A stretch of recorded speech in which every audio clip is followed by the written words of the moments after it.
সকলের সাথে সমান বিচার হবে। বিচার কারো ক্ষেত্রে কম বেশ হবে না। ইনসাফের সাথে বিচার ব্যবস্থা কায়েম করা। যে ব্যক্তি ইনসাফের সাথে বিচার ফায়সালা করে, আল্লাহ পাক রব্বুল আলামিন তাকে ভালোবাসেন। আল্লাহ তাআলা বলেন, ইন্নাল্লাহা ইউহিব্বুল মুকসিতিন।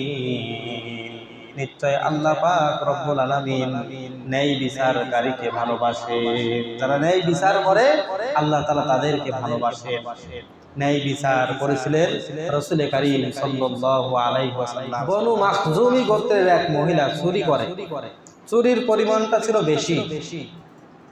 চুরির পরিমাণটা ছিল বেশি, এই কারণে চুরির পরিমাণ 10 দিরহামের বেশি হলে তাকে হাত কাটার বিধান ইসলামে রয়েছে। সুতরাং সেই হিসাবে বনু মাখজুমির যে মহিলা চুরি করেছে তার হাত কাটা হবে।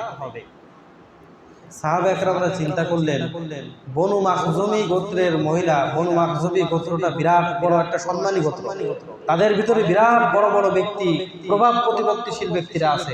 এখন যদি ইসলামের এই হুকুমটা রাসূল কারীম সাল্লাল্লাহু আলাইহি ওয়াসাল্লাম বনু কার্যকর করতে যে বনু মাখজুমি গোত্রের মহিলার হাত কেটে দেয়, তাহলে বিরাট বড় বড় মানুষদের মর্যাদায় একটা আঘাত আসবে।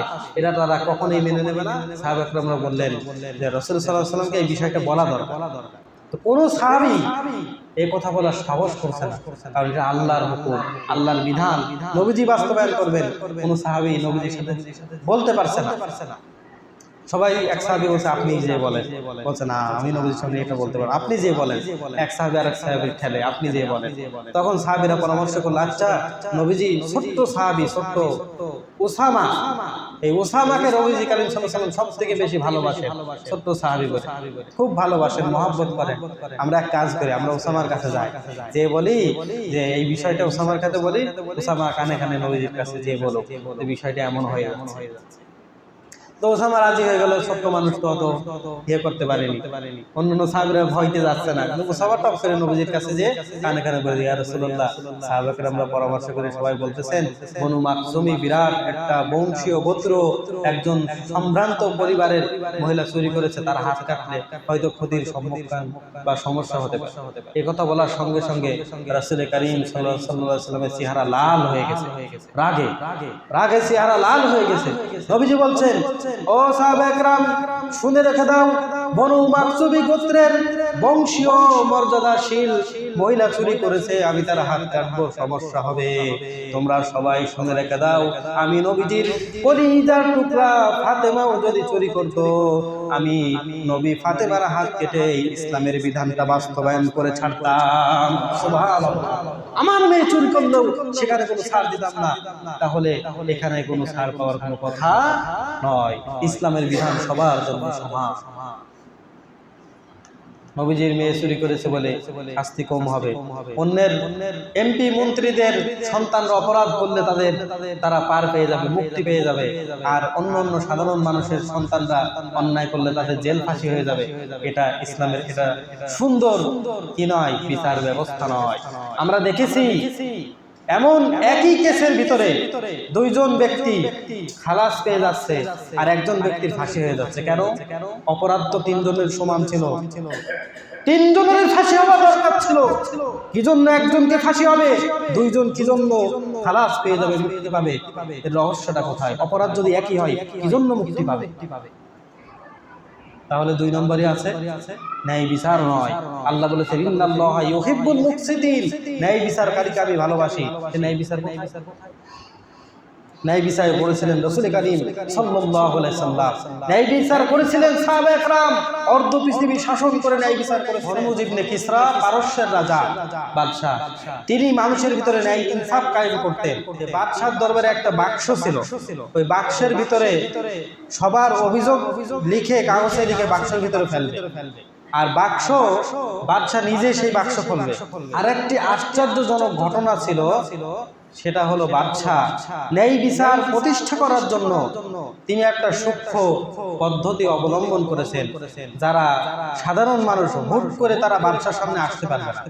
অনেক দারোয়ান থাকে, অনেক প্রহরী সৈন্য থাকে, ওই সৈন্যদের সাথে কথা বলে বাদশা পর্যন্ত পৌঁছাতে অনেক সময় মাজলুম যে ব্যক্তি জুলুমের শিকার হবে তার বাদশার কাছে আসতে দেরি হয়ে যাবে। তিনি এক কাজ করলেন, বিরাট বড় একটা শিকল তিনি রাজপ্রাসাদ থেকে বাইরে একটা শিকল টেনে দিলেন। শিকলটা রাখলেন রাজ্যের বাইরে গেটের সামনে, অর্থাৎ যেই জুলুম নির্যাতনের শিকার হবে সে শুধু শিকল ধরে এরকম নাড়া দেবে। আর শিকলের শেষ প্রান্তে ছিল একটা ঘন্টা, বাদশার অফিসের পাশেই ছিল একটা ঘন্টা। ওই যেই শিকল ধরে যেই নাড়া দিত বাদশার ঘন্টা বেজে উঠতো। ঘন্টা বাজার সাথে সাথে বাদশা সাথে সাথে সৈন্যদের পাঠিয়ে দিতেন, যাও মাজলুমকে নিয়ে আসো, উপস্থিত করো। যেই জুলুমের শিকার হতো সেই ঘন্টা টানতো আর বাদশা মাজলুমকে উপস্থিত করতো আর তার বিচার করে দিত। ঘটনাক্রমে রাস্তা দিয়ে একটা দুর্বল গাধা অতিক্রম করছিল। গাধাটি অতিক্রম করতে করতে শিকলের সাথে নিজের ঘাড় চুলকালো। কি চুলকালো? ঘাড় চুলকালো। শিকলে ঘাড় দিয়ে এভাবে ঘাড় চুলকাইছে শিকলের সাথে। বাদশার সঙ্গে সঙ্গে হুকুম দিয়েছে, যাও মাজলুমকে নিয়ে আসো। সৈন্যরা এসে দেখে কোনো মানুষ নেই, একটা গাধা আছে। গাধাটা দেখতে অত্যন্ত দুর্বল, এই দুর্বল গাধাটা তার ঘাড় চুলকেছে শিকলে, এই জন্য ঘন্টা বেজে উঠেছে। বাদশা বলছে, গাধাকেই উপস্থিত করো। সৈন্যরা গাধাটিকে ধরে নিয়ে রাজ্যে উপস্থিত করলো বাদশার সামনে। বাদশা গাধার দিকে লক্ষ্য করে দেখলো গাধা অত্যন্ত দুর্বল, কোন রকম চলাফেরা করতে পারে কি পারে না, একেবারে দুর্বল, শীর্ণকায়।